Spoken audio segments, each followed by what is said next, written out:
how do, that's kind of the $1,000,000 question. How do you do it, and not put someone else at risk?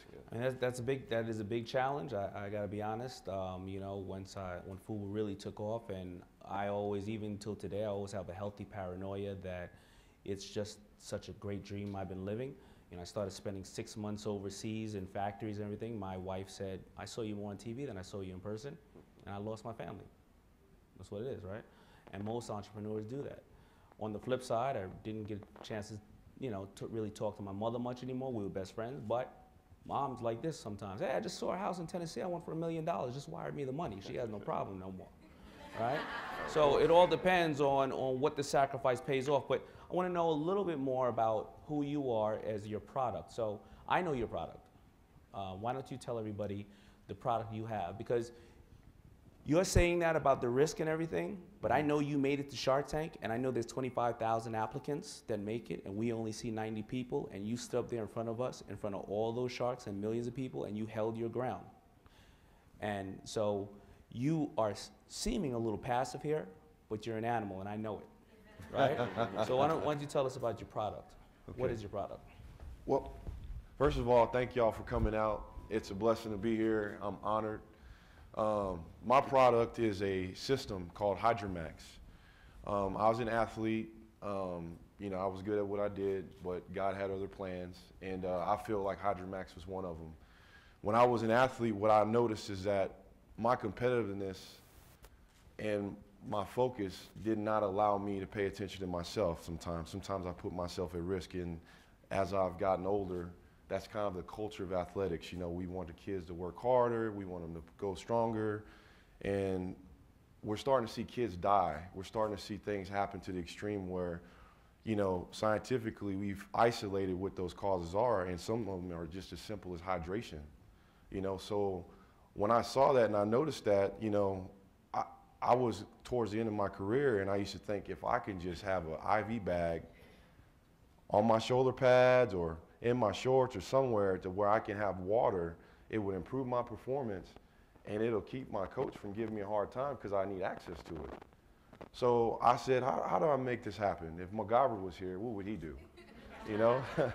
So I thought about a Capri Sun with a long straw, and I thought about, okay, how do I keep it from being blown up and breaking?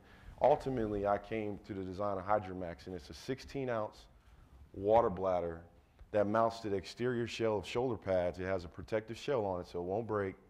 I worked with some NASA engineers to make sure the material would not get moldy. It was stretchable. It's a very, very stable product. And now kids will have access to water on the football field. The problem I'm facing right now is I'm battling a culture of a game that's been around for ages.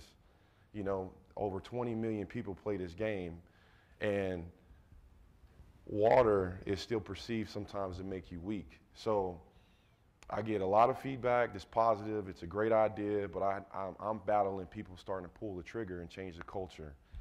If you look at the game of football right now, there's really not any process in place for when you give your kids water, how it works, when do timeouts take, how do I know when a kid is dehydrated, how do I know that my kid had a great day and everything's fine. Typically, if they don't cramp up or die, a trainer say they're hydrated, right? So where I'm trying to take my product to another place, and I'm very passionate about it because I feel like, you know what, God put this on my plate for a reason. I didn't ask for it. I didn't ask for the passion. I was born with it, and he put this idea on my plate, and it's my challenge as an inventor. He only gives so many people these gifts to pursue it, and the endeavors that the challenges, I should say, that I'm overcoming is going to create my story one day like Mr. John. He's here because he's a motivator to me and all of our entrepreneurs because of the challenges he had. When you hear about making his whole business start in a basement, right? And I think about some of the things I said, this guy started in a basement, he's a billionaire. I'm not in a basement. So, I'm trying to overcome some adversities and everything, but what my biggest goal is, and I'm working on a scientific research study is, double-blind study, is to prove scientifically that a child having access to water more often than they do not have access to water is going to increase their ability to perform and also save lives. So when this happens, you'll see it in news media everywhere. It's my biggest goal and dream, and I'm just going to need people to get behind the concept, because when we get behind concepts, they get refined, they get mastered, and it grows. This is just stage one. So that's my business. That's what I do. And hopefully, if y'all ever want to check out what the product is, you can go to my website. It's hydromaxsystems.com. And keep me in your prayers. All right, so I got a couple of comments about that. I know the Hydromax system that he has, and it is ingenious.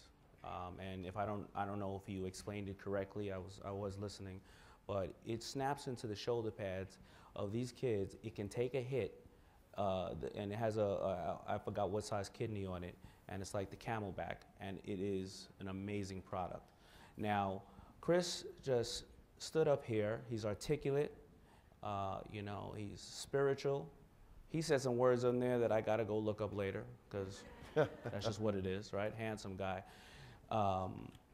I know that my mother was really my motivator, and I know that almost all the people I ever known who have a level of success, it was always a strong woman that motivated them. So I need to talk to your wife. I think that she needs to be like Adrian in Rocky. You know, when Rocky's all beat up, I don't want to fight Adrian, right? Hey, you know, and yep. Mickey was talking to her, and she just said to him, "Go out there," and she just said, "Win." And Mickey said, "Well, what are we waiting for?" I need to talk to your wife, because she needs to push you harder. Because if you stand in front of anybody, any corporation, you will own the room. And I think that you're only about 2 years away from being that multimillionaire that you need to be. How about you, Mike? Talk to me about your product, baby. First off, I'm an engineer, and we don't speak much. We usually look at people's shoes when we talk to them. So, first off, I came a little bit of a different path. I call myself as I said in my bio, I'm a knower of all things web related, and I like to use the web to my advantage. There's a lot of companies out there that are helpful to inventors these days, not so much in the past. If you see a company with a commercial like these invent helps, those aren't good for inventors. But there's a couple companies. The company I partnered with was Quirky.com, and basically I just came up with an iPad case. But the thing that was unique about my idea was, first of all, timing, and then marketability. Timing is very key whenever you're coming out with an invention of any type. Marketability is also very important. You got to have a market. I got, as you mentioned earlier, I come up with ideas all the time, but most of them aren't useful. You know, you got to think to yourself, you know, is there a market for this idea? Is it, if I come out with this product, are people actually going to buy it? Is there going to be buzz created from it? But real quickly, what Quirky.com does is they have pretty much a contest every week, and thousands of people submit their ideas. And you pretty much got to pitch your idea, sell it to the community. The community votes on the idea. The cream of the crop kind of rises to the top.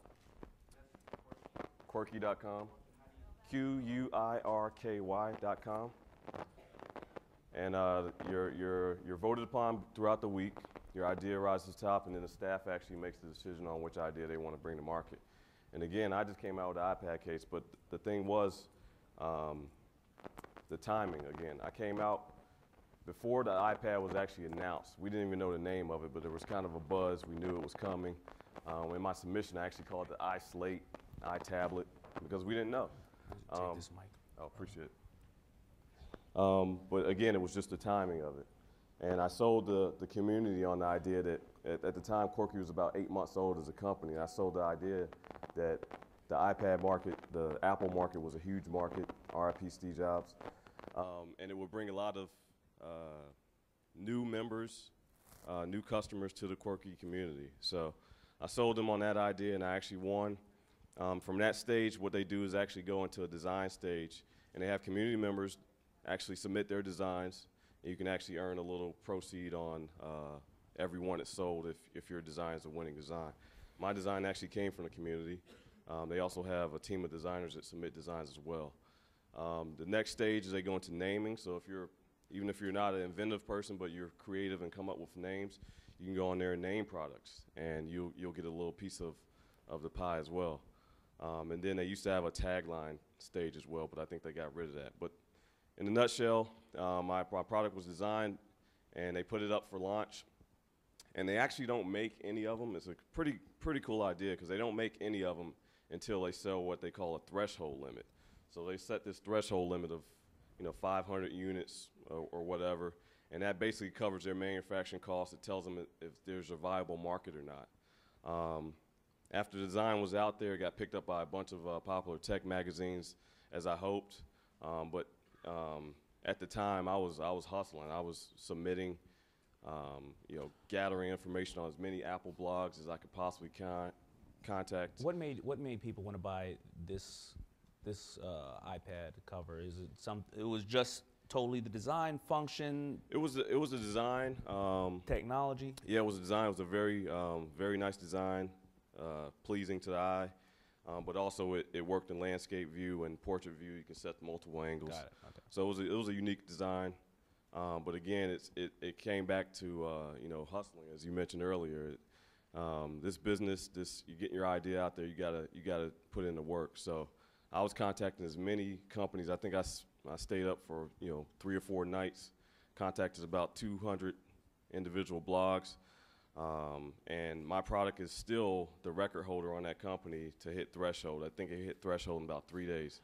And I was driving to work, and I checked my email, and I just couldn't believe it, because that's when it became a reality at that point. So that's my story. There's a couple other websites that before I get out of here, I want to mention.